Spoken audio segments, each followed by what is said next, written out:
श्रमण रत्न प्रणत सागर जी महाराज के 44वें अवतरण दिवस के उपलक्ष्य में गुरु भक्त परिवार हुकुमचंद सेठी, इंदु सेठी, प्रवीण सेठी, मेघा सेठी, माहिर सेठी, सुरेश चंद सेठी, प्रकाश चंद सेठी, अशोक कुमार सेठी। समीचीन विकल्पों का सम्यक समाधान, इस बहुचर्चित कार्यक्रम में मैं आप सभी का स्वागत करता हूं। सुप्रभुवाच यूट्यूब चैनल की प्रस्तुति समीचीन विकल्पों का सम्यक समाधान। जैसे आचार्य भगवान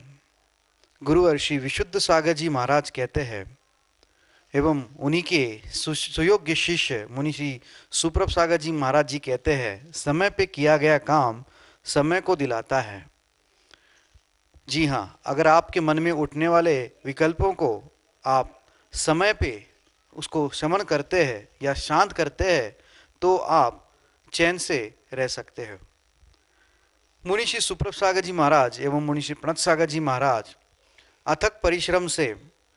सम्यक समाधान इस कार्यक्रम के माध्यम से देश विदेश विभिन्न प्रांतों से जुड़े हुए लोगों के मन में उठने वाले विकल्पों का शमन करते हैं या सम्यक समाधान करते हैं। इस कार्यक्रम के द्वारा जो लोग लाभान्वित होते हैं उनका मैसेज या कॉल से अनंत बार धन्यवाद का मैसेज आता है। मैं मुनिश्री के चरणों में बारंबार नमोस्तु करता हूं एवं आज के कार्यक्रम को गति प्रदान करने की, अनुकंपा करने की विनंती करता हूं। नमोस्तु नमोस्तु नमोस्तु। प्रारंभ करते हैं आज का सम्यक समाधान। और आज का पहला विकल्प वासिम महाराष्ट्र से सुखदा सन्मति हरसूले परम पूज मुनिश्री के चरणों में गुरु दर्शन की अभिलाषा लिए और बारंबार सपरिवार नमोस्तु निवेदित करते हुए अपना समीचीन विकल्प रख रहे हैं कि महाराज जी, मन की सरलता, वाणी में सत्यता और काय की क्रियाशीलता को धर्म सिद्धांत के आधार पर कैसे प्राप्त करें। हमारे समीचीन विकल्प का सम्यक समाधान करने की अनुकंपा करें। नमोस्तु महाराज जी, नमोस्तु। मन, वचन और काय, ये तीनों भी हमें इस मनुष्य पर्याय के निमित्त से मिले हुए तीन साधन हैं और जिसके द्वारा जीव धर्म भी कर सकता है और उन तीनों के द्वारा वह जीव अधर्म यानी पाप भी कर सकता है। जब तक इस मन का हम सरलता से प्रयोग नहीं कर रहे हैं तब तक मन धर्म में प्रवृत्त नहीं हो सकता। अपने इस वचनों का यानी वाणी का सत्यता में प्रयोग नहीं कर रहा है तो वह भी अधर्म रूप, पाप रूप ही ग्रहण करना होगा। और काय यानी शरीर को भी अगर धर्म में क्रिया के लिए हम प्रवृत्त करते हुए क्रियावान नहीं बना रहे हैं, क्रियाशील नहीं बना रहे हैं, तो यह भी मेरे मन वचन काय की परिपूर्ण रूप से पाप में जाने वाली प्रवृत्ति कहलाएगी। क्योंकि ये तीनों ऐसे साधन हैं जिसके द्वारा जीव प्रति समय, प्रतिपल, प्रतिक्षण कर्मों का आश्रय बंध कर रहा है। इन तीनों के द्वारा ही जीव अपने आने वाले भविष्य के लिए कर्मों का आश्रय बंध जो कर रहा है, उसका सदुपयोग करने से जीव पुण्य का आश्रय करेगा और उन्हीं का ही दुरुपयोग करने से जीव पाप का आश्रय बंध करके हुए दुर्गति को प्राप्त करता है। रही बात इस मन की सरलता, वाणी की सत्यता और काया की क्रियाशीलता को लेकर,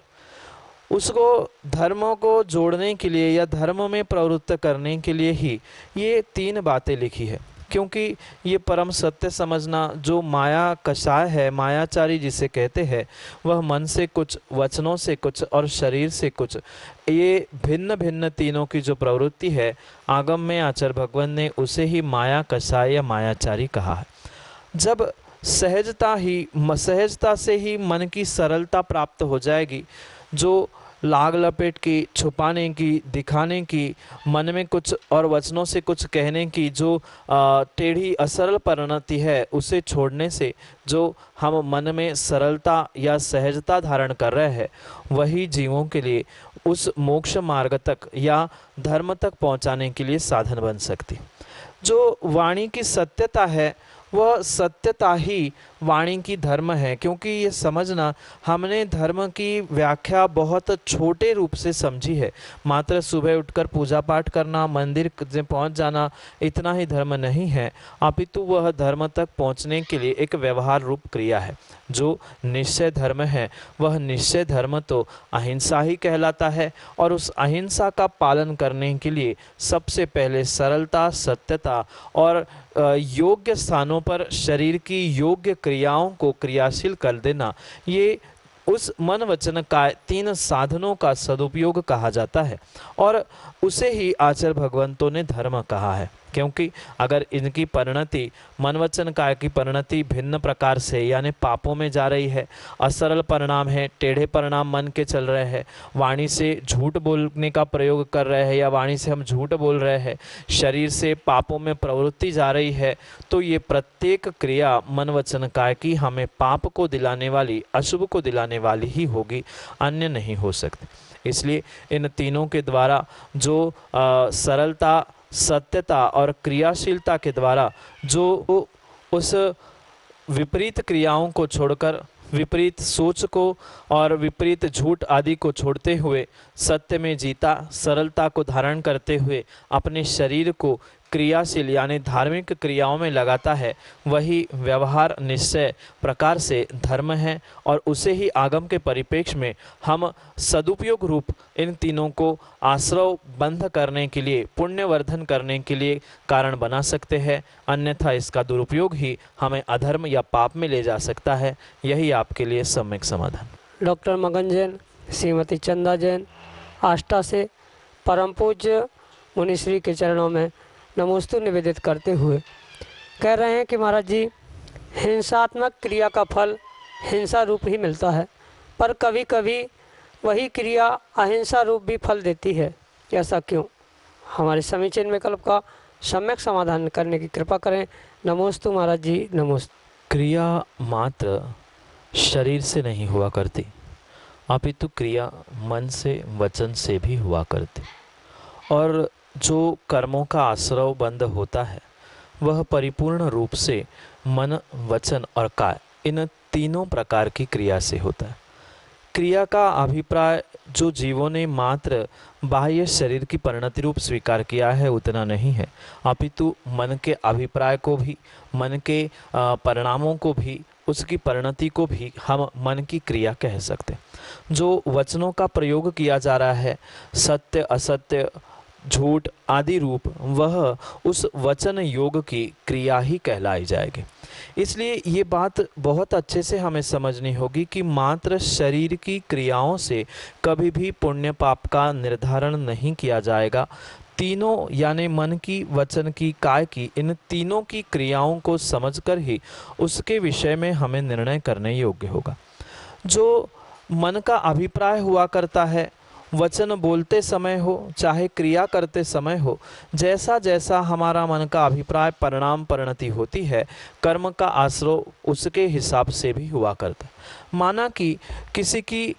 शरीर की क्रिया पाप रूप दिख रही है, पाप रूप हो रही है, किसी की वचनों की क्रिया पाप रूप हो रही है, पर उसके पीछे उसका अभिप्राय क्या था, उसके पीछे वह मन में क्या सोचकर वह प्रतिक्रिया कर रहा था, इन सब का गणित लगाने के बाद ही जीव के उस कर्माश्रव के विषय में हमें विचार करना होगा। जो हिंसा की क्रिया को लेकर आपका विकल्प है, वह जो हिंसा की क्रिया कही जा रही है, वह हिंसा की क्रिया पहले तो हमें ये समझना होगा, क्या मात्र शरीर से हो रही, क्या मात्र वचनों से हो रही है, क्या मन से भी हो रही है। मन का अभिप्राय अगर उस कथनचित हिंसा की क्रिया करते समय कथनचित किसी के प्राण बचाने के लिए हो या किसी और प्रकार से हो, तो वह उसी प्रकार से उसका आश्रय बंध भी होगा। इसलिए सर्वथा ऐसा हो नहीं सकता कि हिंसा क्रिया का फल हिंसा रूप ही मिले, ऐसा सर्वथा नहीं है। क्योंकि एक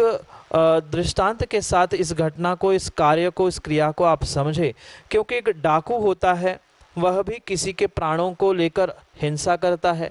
एक ड्राइवर होता है, वह भी किसी के प्राणों को लेकर हिंसा प्रवृत्ति, हिंसा क्रिया को करता है। और क्वचित कदाचित कभी डॉक्टर भी किसी के प्राणों को ले लेता है या उसके द्वारा भी किसी के प्राण किसी के जा सकते हैं। तो वह भी क्रिया शरीर से हिंसा की हुई। पर ये परम सत्य समझना, तीनों को एक सा कर्म का आश्रय, पाप का आश्रय नहीं होगा। डाकू तो बुद्धिपूर्वक मन से सोचकर सामने वाले को मारने के लिए या उसे नष्ट करने के लिए जो क्रिया कर रहा है, वह डाकू की परिपूर्ण रूप से उसका अभिप्राय भी पाप रूप, हिंसा रूप है। शरीर की क्रिया भी हिंसा रूप है, वचनों की क्रिया भी हिंसा रूप होने से परिपूर्ण रूप से उसे पाप ही पड़ेगा, पाप ही मिलेगा, हिंसा का फल हिंसा रूप मिलेगा। पुनः जो ड्राइवर है उसने माना कि किसी एक गाय बछड़े पर या किसी व्यक्ति पर भी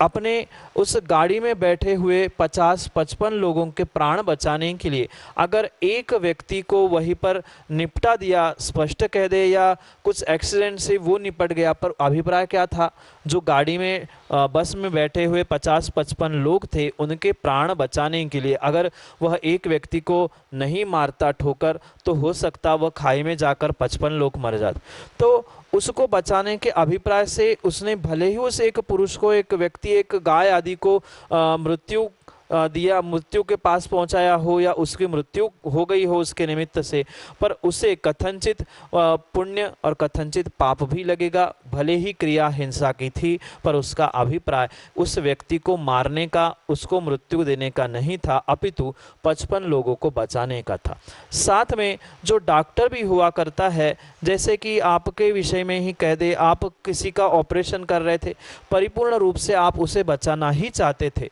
पर ऐसा भी कभी कभी देखा जाता है कि बचाने का अभिप्राय होने पर भी, बचाना चाहते हुए पर भी उसकी माना कि आयु खत्म, समाप्त हो गई और वह वही ऑपरेशन करते करते ही मृत्यु को प्राप्त हो गया, उसकी मृत्यु हो गई, तो वहाँ भी उसका अभिप्राय समझना होगा। डॉक्टर का और ड्राइवर का अभिप्राय उसको मारने का नहीं था, अपितु बचाने का था, फिर भी वो बचाते बचाते किसी की मृत्यु हो गई। इसलिए हिंसाजन्य क्रिया होने के बावजूद भी वह कथनचित उसका अभिप्राय हिंसा का नहीं था, इसलिए उस जीव को कभी भी हिंसा का हिंसा रूप ही फल मिले, ऐसा सर्वथा सत्य नहीं है। इतनी ही बात नहीं, अपितु इस हिंसा के विषय में आचार्य अमृतचंद स्वामी बहुत सुंदर गाथाओं के द्वारा पुरुषार्थ सिद्धि उपाय ग्रंथ में समझाते हैं कि एक व्यक्ति हिंसा करता है, उसका फल बहुत सारे जीवों को भी लग सकता है, और बहुत सारे जीव हिंसा करते हैं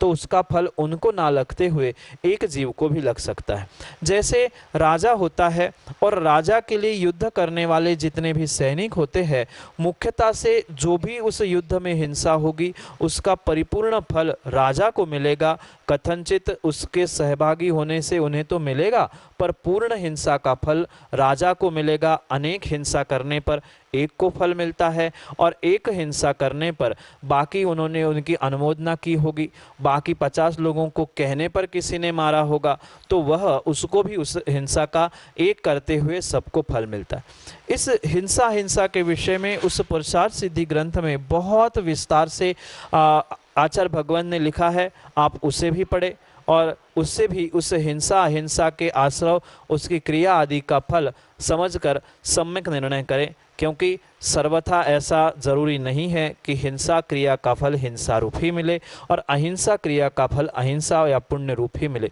व्यक्ति का अभिप्राय, उसके मन की परिणति, उसका क्या विचार था, इस सब को समझकर फिर वह अहिंसा हिंसा की क्रिया पुण्य पाप रूप आश्रय बंधों को दिलाने वाली हो सकती है। यही आपके लिए सम्यक समाधान। अगला विकल्प ललितपुर से संस्कार जैन परम पूज मुनिश्री के चरणों में बारंबार नमोस्तु निवेदित करते हुए अपना समीचीन प्रश्न रख रहे हैं कि महाराज जी, मेरा प्रतिदिन का अभिषेक पूजन का नियम है और हर समय धार्मिक क्रिया में मन लगा रहता है, पर महाराज जी अगर मैं घर जाकर क्रोधवश होकर माँ बाप की आज्ञा का पालन नहीं करता, क्रोध आने पर उनसे मुँह नहीं बोलता और लगातार महीने भर का मौन ले लेता, या किसी भी व्यक्ति से नहीं बोलता और हर समय बैरभाव रखता, तो क्या मेरा यह पुण्य जो धर्म के रूप में सहज है,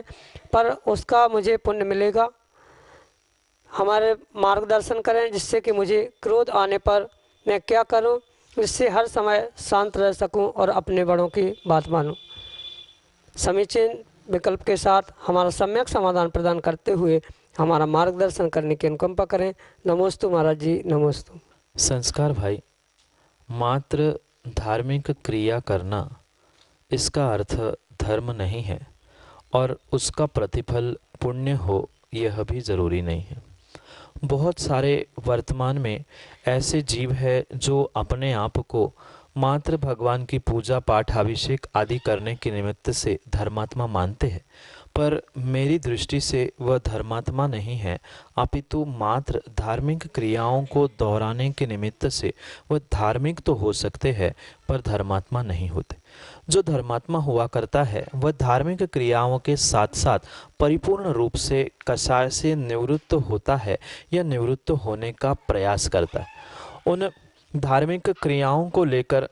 धार्मिकता को लेकर, पूजा पाठ अभिषेक आदि को लेकर भी अगर कोई संक्लेशता कर रहा है, क्रोध मान माया लोभ इन कषायों से युक्त ही उसकी परिणति चल रही है, तो उसका किंचित भी वह धर्म और धार्मिक क्रिया करना सारभूत नहीं है।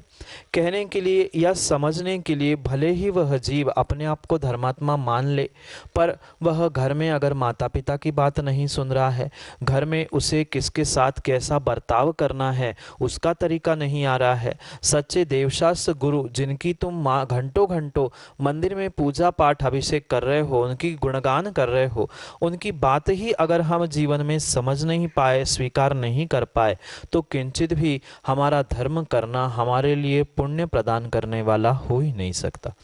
ये जो भ्रम बहुत सारे जीवों के भीतर बैठा है कि हम तो सुबह उठकर मंदिर में जा रहे हैं, हम तो पूजा पाठ कर रहे हैं, हम तो बरसों से अभिषेक कर रहे हैं, तो हमारा काम अच्छा क्यों नहीं हो रहा, मेरा जीवन बेहतर क्यों नहीं बन रहा है। वह इस क्रियाओं को दोहराते हुए ये भूल जाते हैं कि हम उन क्रियाओं के निमित्त से या उन क्रियाओं को करने के बाद घर में आकर जो क्रोध आदि कषाय कर रहे हैं, उसके निमित्त से हमने जो थोड़ा बहुत पुण्य मंदिर आदि में कमाया था, वह तुरंत ही कुछ चंद क्षणों की संक्लिष्टता से, क्रोध आदि कषायों के निमित्त से तुरंत ही हम उसे धो डाल रहे हैं। यह व्यक्ति सारासार विवेक या विचार नहीं कर पाता। इसलिए भले ही हम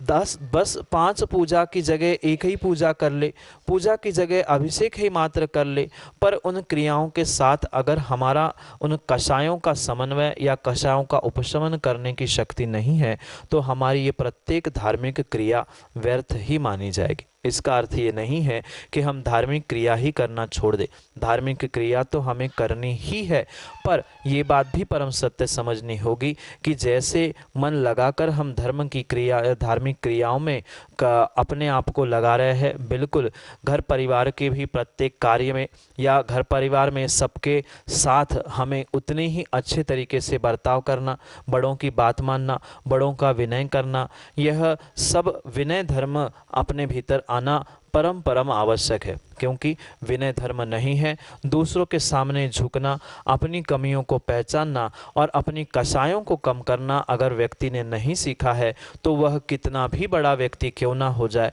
पर उसकी समाज में, देश में, राष्ट्र में कीमत नहीं हो सकती। जब हम घर में ही अपने माँ बाप से, अपने परिवार लोगों से कुछ कारण होने से क्रोध के वशीभूत होकर मुंह नहीं बोल पा रहे हैं, तो हम बड़े होकर देश, राष्ट्र, समाज में सबके साथ रहते हुए कैसे काम कर पाए। क्योंकि ये परम सत्य है कि हर वक्त हर समय अपने मन की बात हो जरूरी नहीं है। क्रोध आने का मुख्य कारण यही होता है कि व्यक्ति ये सोचता है कि हर बात मेरे कहे अनुसार हो जाए, या मैं जैसा सोच रहा हूँ वैसा ही सामने वाला करे या सोचे, और वैसा नहीं होता तो व्यक्ति को क्रोध आता है, और फिर उस क्रोध को पचा नहीं पाने के कारण पुनः व्यक्ति और परेशान होते हुए किसी से मौन ले लेता है, किसी और प्रकार से उनको समझाने का प्रयास करता है। ये सर्वथा उसका कार्य करना व्यर्थ ही माना जाएगा। इसलिए जितना वह धर्म क्रियाओं में मन लगा के कार्य कर रहा है, उससे कहीं अधिक वह धर्म अपने घर परिवार के साथ रह के कर सकता है। क्योंकि वास्तव में धर्म अहिंसा कहा गया है और हम क्रोध आदि कषायों को करते हुए दूसरों के निमित्त से दूसरों की तो हिंसा भावों की कर ही रहे हैं, पर साथ साथ स्वयं के भी भावों की हिंसा कर रहे हैं, क्योंकि कषाय उत्पन्न होना यही एक स्वयं में अपने आप में हिंसा कही गई है। फिर जहाँ हम अपने आत्मा की ही हिंसा कर रहे हैं, अपने शुभ भावों की शुद्ध भावों की ही हिंसा कर रहे हैं, वहाँ पर हमारा धर्म बचा कहाँ। इसलिए वह धर्म क्रिया भले ही हम मंदिर में कर रहे हैं, पर उस धर्म क्रियाओं को और भी जीवन में उतारकर वास्तव में सच्चा धर्म लाने के लिए हमें घर में, समाज में, देश में, राष्ट्र में जहां हम रहते हैं उस प्रत्येक स्थान पर हमें अपनी कषायों को जीतकर ये निर्णय करना होगा कि मैंने जीवन भर की हुई साधना चंद मिनटों के कषाय से नष्ट होती है। फिर मैं प्रतिदिन या पल पल में अगर छोटी सी बात होने पर तनक से गुस्सा करने लग जाऊंगा तो मेरी जीवन भर की साधना या मैंने 2 घंटे पूजा की थी उसका फल मुझे क्या मिलेगा। ये जब तक व्यक्ति निर्णय नहीं करेगा तब तक उसकी कषाय भी कम नहीं होगी। और मुख्य बात तो यह है कि हमें स्वयं को स्वयं से निर्णय करना होगा कि अगर मेरा काम आज तक बिगड़ा है और वह क्रोध कषाय से बिगड़ा है तो मुझे स्वयं को उस कषाय को कम करना होगा, अन्य कोई भी उसे ठीक करने वाला, समझाने वाला आ नहीं सकता। देवशास्त्र गुरु हमें समझा सकते हैं, मार्ग बता सकते हैं, पर चलना तो साक्षात हमें उस मार्ग पर पड़ेगा, अन्य कोई भी उस मार्ग पर चल नहीं सकता या मुझे चला नहीं सकता। इसलिए अगर वास्तव में आपको अपनी गलती का एहसास है तो कम से कम गलती का सुधार करने का प्रयास करना। ये भी बहुत अच्छी बात है कि आपको कम से कम अपनी गलती का एहसास है, मैं गलत कर रहा हूँ, ये नहीं करना चाहिए, ये भी समझ में आ रहा है, तो कुछ कदम हम उसके सुधार की ओर भी बढ़ रहे हैं। पर इसका अर्थ ये नहीं है आप इतने में संतुष्ट होकर मत रह जाना। प्रयास यही करना कि जितना मन लगा के हम धार्मिक क्रिया मंदिर में कर रहे हैं उससे कई अधिक गुना धर्म हम समाज में परिवार के साथ रहते हुए उन कषायों को जीतने के साथ साथ कर सकते। 100% कषायों को जीतकर हम वर्तमान में भगवान नहीं बन सकते, पर यह भी परम सत्य है उन कषायों की मंदता को या जो गुस्सा आदि करने की हमारी सतत परिणति जो बन चुकी है हम उसे नियम से कम करने का प्रयास कर सकते हैं और धीरे धीरे उस प्रयास में भी हम सफल हो सकते हैं। अगले विकल्प के लिए कंजना मध्य प्रदेश से हमारे सामने है सुभी जैन अपने समीचीन विकल्प के साथ। नमोस्तु महाराज जी, बारंबार नमोस्तु नमोस्तु नमोस्तु। मुनिश्री, मुझे ये जिज्ञासा है कि लोगों की चुगली करना बा यहाँ की बात उधर करना में अपन लोगों को कितना पाप का बंध बनता है, कृपया करके समाधान करें। नमोस्तु महाराज। आचार्य भगवंत उमा स्वामी महाराज तत्वार्थ सूत्र जी ग्रंथ में बहुत अच्छे सूत्रों के द्वारा जीव को समझाते हैं कि व्यर्थ की बातें इधर उधर करना, किसी की चुगली करना, जिसमें जो दोष नहीं है उन दोषों का उसमें बखान करना, किसी के दोष होने पर भी उस दोषों को बताना, अपने गुणों को बताना और अपने दोषों को ढाकना, दूसरों के गुणों को ढाकना आदि के निमित्त से जीव परिपूर्ण रूप से पाप कर्मों का आश्रय करता है। सूत्र देते हुए कहते हैं परात्म निंदा प्रशंसे सत्सद गुणोच्छादने नीचे गोत्र से, यानी स्वयं की प्रशंसा, दूसरों की निंदा, दूसरों की बुराई इधर का उधर करना, चुगली करना, इस निमित्त से जीव को नीच गोत्र का आश्रय होता है। 2 प्रकार के गोत्रों की व्याख्या आगम में प्राप्त होती है। उच्च गोत्र जहाँ निर्ग्रंथ मुनि बनने की शक्ति होती है या कभी मुनिराज बनकर या मुनिराजों को आहार देने की शक्ति होती है, ऐसे गोत्र को उच्च गोत्र कहते हैं। अन्य सभी गोत्र नीच गोत्र कहलाते। ऐसे जो जीव इधर की उधर करना, चुगली, निंदा, बुराई आदि आदि करना, कमेंट्स करना, टॉन्ट करना, ये जो भी करते हैं उसके लिए नियम से नीच गोत्र का ही आश्रय होता है। साथ साथ आचार्य भगवंत ये भी कहते हैं केवली श्रुत संघ धर्म अवर्णवादो दर्शन मोहस्य, यानी दर्शन मोहनी कर्म का आश्रय जीव केवली श्रुत संघ धर्म और आदि संघ के अवर्णवाद यानी दोष नहीं होने पर भी दोषों का बखान जो करता है उसके लिए दर्शन मोहनी यानी सम्यक दर्शन से दूर होने का जो कर्म है वह आश्रवित होने का मुख्य कारण दूसरों की बुराई, निंदा या जो जिसमें अवगुण नहीं है यानी दोष नहीं भी है, पुनः उन दोषों का हम व्यर्थ में अगर बखान कर रहे हैं, मात्र केवली भगवान का नहीं, श्रुत का ही नहीं, देवशास्त्र गुरु का ही नहीं, अपितु जो संघ है, संघ में चतुर्विध संघ कहलाता है और वहाँ पर मुनिराज, आर्यिका, श्रावक और श्राविका ये चतुर्विध संघ में आते हैं। किसी ने किसी श्रावक श्राविका की भी अनर्गल व्यर्थ में उनके दोषों का नहीं होने पर भी दोषों का बखान करते हुए अवर्णवाद किया है, तो नियम